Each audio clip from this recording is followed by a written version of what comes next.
Vamos colocar primeiro o post que eu trouxe para vocês aqui do Eduardo Bolsonaro, tá?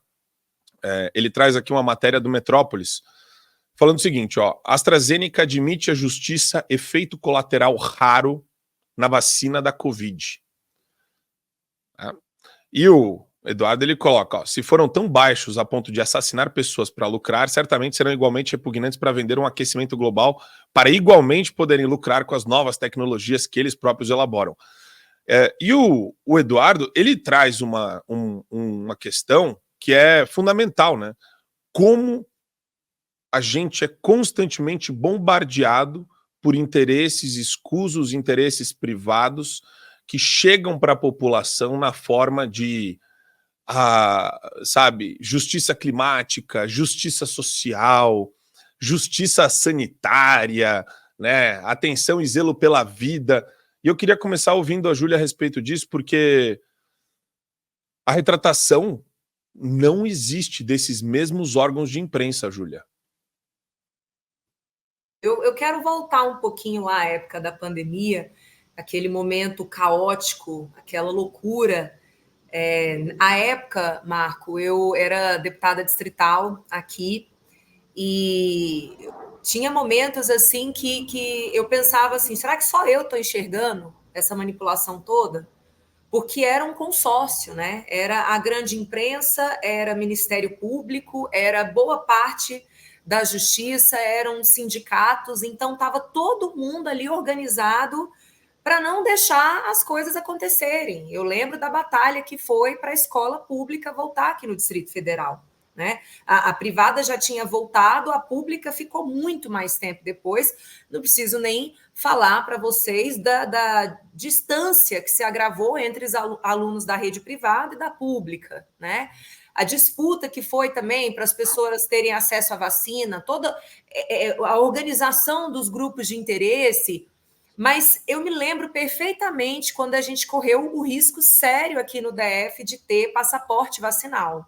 Algumas propostas vindas de deputados da esquerda queriam, inclusive, condicionar o acesso a alguns benefícios sociais, como aposentadoria, como a própria matrícula na rede pública, à apresentação do cartão de vacina contra o Covid.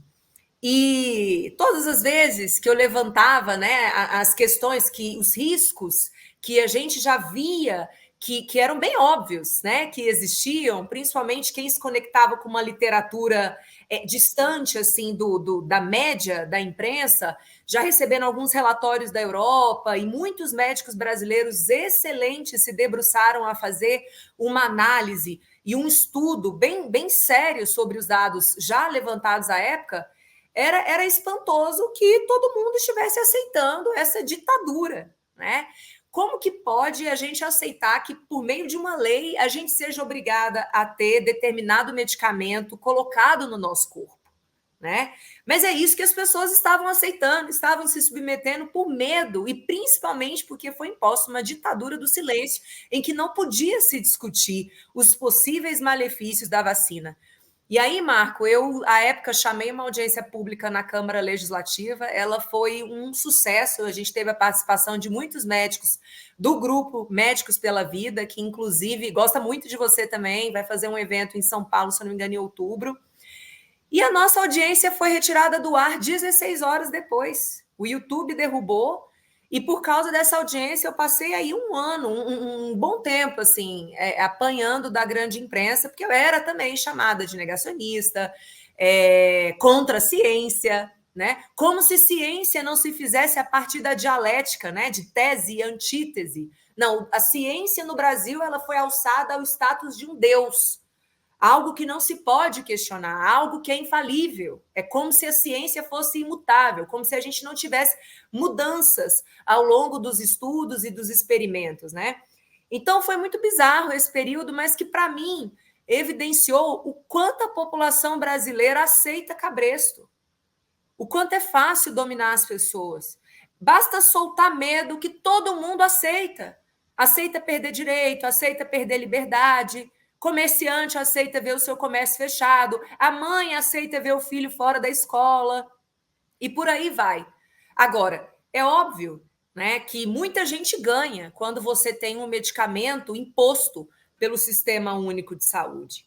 E, obviamente, essa indústria, que é uma indústria muito poderosa do ponto de vista do lobby, ela se organiza.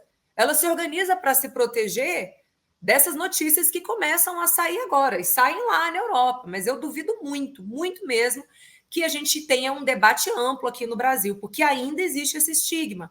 Se você questiona a obrigatoriedade da vacina, você é visto como anti-vax.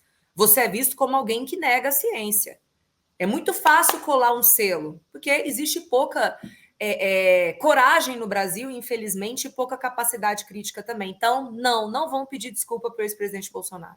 Assine o Fio Diário. Assim você vai ter acesso integral ao programa completo Adriles sobre tudo, além de outros diversos programas na nossa plataforma. Assine aí.